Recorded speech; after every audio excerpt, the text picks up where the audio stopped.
Good evening, folks, and welcome back to day number 50 of the Bible in 365. Today we are examining Numbers chapter 24, beginning in verse 1, and exploring all the way to Numbers chapter 26, ending in verse 34.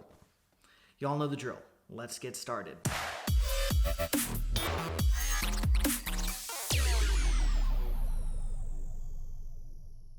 All right, folks, so picking back up in Numbers chapter 24. Yesterday we left off with Balak, who had taken Balaam to a third location to the top of Peor, overlooking a wasteland. And Balaam there builds 7 altars, similar to the first 2 times. This time, though, in Numbers chapter 24, it tells us that Balaam does not resort to divination to hear from the Lord because he had already seen that it pleased the Lord to bless Israel. And so here it tells us that the Spirit of the Lord comes upon Balaam and he speaks a message, and essentially he blesses the Israelites. Now this pisses off Balak because Balak wanted him to curse the Israelites. And so Balak's anger burns against Balaam, and he refuses to pay Balaam and sends him home. Now Balaam simply responds, stating that he had warned the messengers ahead of time that he was only going to speak as the Lord directed. And so now the chapter recounts that Balaam speaks an additional 4 messages. And these all were about destruction or ruin of the nations and people. All right, so moving forward to Numbers chapter 25. In Numbers chapter 25, we see that the Israelites are seduced by the Moabite women. And so the Israelite men essentially yoke themselves to foreign gods.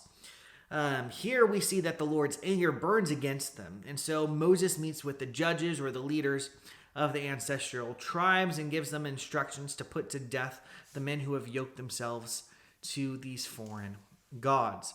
Now, while all of this is happening, an Israelite man parades a Midianite woman into his tent to have sex with her.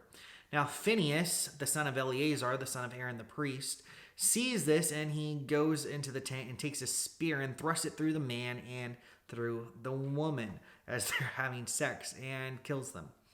And so prior to doing this, the Lord had sent a plague, and 24,000 people had already died until Phinehas pierces this couple, this adulterous couple, with the spear. Now, within this chapter, it tells us that God is pleased by the zeal of Phinehas, and he makes a covenant of peace with him that is going to go on to future generations.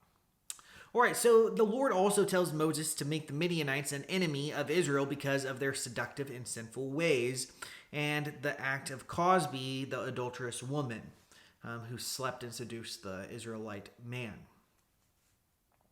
Moving forward to Numbers chapter 26. Numbers chapter 26 details the census that takes place after the plague. This census includes men 20 years and older that are supposed to be included in the army of Israel. It's similar to the first census that we talked about a little while ago. Now, within this, it gives us the numbers or the counting of each ancestral family. The clans of Reuben had a little over 43,000. The clans of Simeon had a little over 22,000. The clans of Gad had over 40,000. The clans of Judah had over 76,000. And the clans of Issachar had also over 76,000. Zebulon had over 60,000, and Manasseh had over 52,000.